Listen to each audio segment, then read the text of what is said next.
तैयार हैं आप? बिस्मिल्लाहिर्रहमानिर्रहीम। अलीमा साहबा ने अभी जो बात की है मैं उसमें सिर्फ ये ऐड करना चाहूँगा कि आज साइफर केस की अपील शुरू हो गई। प्रोसिक्यूशन ने आज भी रखना अंदाजी की कोशिश की, आज भी एक हफ्ता मांगने की कोशिश की, लेकिन जज साहब ने आज केस को सुना है, जज साहिबान ने सुना और FIR की बड़ी डिटेल्ड रीडिंग हुई। उसमें उन्होंने ये ऑब्जर्वेशन दी कि मखदूम शाह महमूद कुरैशी को 14 दिन के फिजिकल रिमांड पे लिया गया था। उस फिजिकल रिमांड से कुछ हासिल नहीं हुआ। 109 उनकी ईमा के ऊपर अगर केस है, 109 पे फिजिकल रिमांड बनता ही नहीं है। उसके बावजूद फिजिकल रिमांड से कुछ ना निकला। इससे ये साबित होता है कि ये केस पॉलिटिकली मोटिवेटेड था, ये केस उनको ज़दोकोब करने के लिए था, उन पे प्रेशर डालने के लिए था। और इंशाल्लाह आप मंडे को देखेंगे जब इस केस की पैरवी होगी कि इस केस में कुछ नहीं निकलता। हमने पहले भी ये कहा कि मखदूम शाह महमूद कुरैशी का ये रोल नहीं डिफाइन कर पाए साइफर केस में। आज भी शाह महमूद कुरैशी के ऊपर ऐसा कुछ नहीं मिल रहा। तो इंशाल्लाह जैसे जैसे ये केस मंजर आम पे आएगा आप देखेंगे इमरान खान साहब को और शाह महमूद कुरैशी साहब को बाइज्जत तरीके से इसमें से बरी किया जाएगा। दूसरी बात, मखदूम शाह महमूद कुरैशी पाकिस्तान की तारीख के लॉन्गेस्ट सर्विंग फॉरेन मिनिस्टर रहे हैं। उन्होंने हमेशा ये मौक़िफ़ अपनाया कि मैं इस केस में बेकसूर हूँ, मैंने कोई आइन और कोई कानून का तजावुज़ नहीं किया। मैंने हर फोरम के ऊपर मुल्क, कौम, आइन, कानून और अफवाज पाकिस्तान को डिफेंड किया है।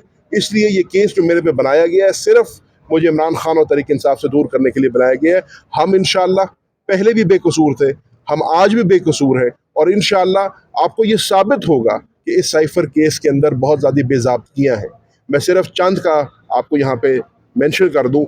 सबसे पहली बात तो जो डिफेंस काउंसिल हमें दिया गया स्टेट की तरफ से, वो एक दिन पहले अपॉइंट हुए थे। ना हमारा उन पर कोई एतमाद था, ना हमारा उनसे कोई राब्ता था। उन्होंने क्या केस प्रिपेयर किया होगा। दूसरी बात, मखदूम शाह महमूद कुरैशी साहब को 35 सवाल पर मुश्तमिल क्वेश्चनर दिया गया था, जिसका उन्होंने 70 पेजेस के ऊपर मुहित एक मुफस्सल जवाब दिया। ना सिर्फ उस जवाब को डिस्ट्रॉय किया गया, उसको फाड़ा गया, जिस कंप्यूटर पे वो टाइप किया गया था वहाँ से उसको डिलीट किया गया और उसको रिकॉर्ड का हिस्सा ना बनाया गया। उससे बढ़ के जो इंडाइटमेंट के लिए सबसे ज़रूरी चीज़ है, 342 का बयान, मखदूम शाह महमूद कुरैशी का साइफर केस के अंदर 342 का बयान रिकॉर्ड नहीं कराया गया। उसके बावजूद उनको 10 साल कैद सुनाई गई है। इसी तरीके से इमरान खान साहब के केस के अंदर भी बेतहाशा इरेगुलरिटीज़ हैं। आप इंशाल्लाह देखेंगे, अब मीडिया मौजूद है, पब्लिक मौजूद है, इस्लामाबाद हाई कोर्ट में ये केस चल रहा है। आप देखेंगे किस भोंडे तरीके से इस केस को चलाया गया, इसको कंडक्ट किया गया, कैसे इसमें इनको कन्विक्ट किया गया और हम इंशाल्लाह बड़े पूरी उम्मीद है। साहब खुद फॉरेन मिनिस्टर रह चुके हैं, उन्होंने असेंबली में तकरीर की है, उन्होंने शाह साहब पे भी और इमरान खान साहब पे इल्जाम आए। मुझे कल बदकिस्मती फ्लोर द हाउस पर टाइम नहीं मिला, मुझे अडियाला जेल जाना पड़ गया क्योंकि मेरी मुलाकात थी, हमारी फैमिली की मुलाकात होती है। बिलावल साहब, मैं समझता हूँ उन्होंने एक इर्रिस्पॉन्सिबल स्टेटमेंट दी है, उन्होंने गलत स्टेटमेंट दी है। उन्होंने कहा कि मैं वज़ीर ख़ारजा रहा हूँ पाकिस्तान का, मुझे साइफर का पता है। उन्होंने इमरान खान साहब को अक्यूज़ किया कि उन्होंने साइफर को सियासत के लिए इस्तेमाल की है। दर हकीकत उन्होंने खुद कल साइफर के ऊपर सियासत की है। उनको पता है कि जो साइफर का ट्रांसक्रिप्ट है, जो 5 कॉपियाँ जाती हैं जिसमें वो क्लेम करते हैं, पहली बात उन्होंने खुद कल तस्लीम कर लिया कि फॉरेन ऑफिस की कॉपी मौजूद है। एक कॉपी जो है जो नहीं गई वो प्राइम मिनिस्टर हाउस की थी, लेकिन उन्होंने कहा कि उसके ऊपर कोड होता है, अगर दुश्मनों के हाथ में चला जाए तो हमारा साइफर कॉम्प्रोमाइज़ हो जाता है। ये सरासर उन्होंने ज़्यादती की है, एक इर्रिस्पॉन्सिबल स्टेटमेंट दी है। पाकिस्तान के साबिक वज़ीर ख़ारजा को ऐसी बात नहीं करनी चाहिए क्योंकि उनको पता है कि जो कोडेड डॉक्यूमेंट आता है वो साइफर रूम के अंदर आता है, उसको डिकोड किया जाता है और उसकी ट्रांसक्रिप्ट दी जाती है। तो जो ट्रांसक्रिप्ट गई है उससे किसी भी किस्म की ना हमारी नेशनल सिक्योरिटी को कोई ख़तरा होता है, ना हमारे कोड को कोई ख़तरा होता है। ये जानते हुए उन्होंने कल ये बात की और उन्होंने भी इसके ऊपर सियासत करने की कोशिश की।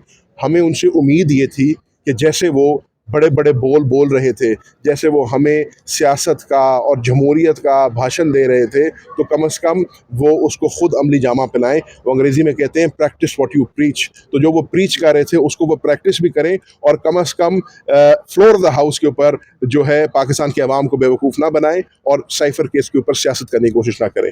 आखिरी बात मैं कर दूँ, जो आपने रिजर्व सीट्स की बात की है, हमारे मैंडेट पर डाका डाला गया है। हमारे 70 से ज़ायद ऐसे मेंबर्स हैं जो आज भी कौमी असेंबली से बाहर हैं। जो फॉर्म 45 के तहत बने हुए थे। ये दूसरा डाका हमारे पे डाला जा रहा है कि 23 सीटें कौमी असेंबली में हमारी रिजर्व बनती हैं, जो प्रोपोर्शनल रिप्रेजेंटेशन के जरिए 8 फरवरी को पाकिस्तान तहरीक इंसाफ के कारकुनान ने आग के दरिया को अबूर करके हमें वोट डाले थे। उन्होंने जूती और चिमटे और बैंगन के निशान पे ढूंढ ढूंढ के हमें वोट डाले थे। ये उनके वोट के साथ मजाक हो रहा है, ये ज़्यादती हो रही है।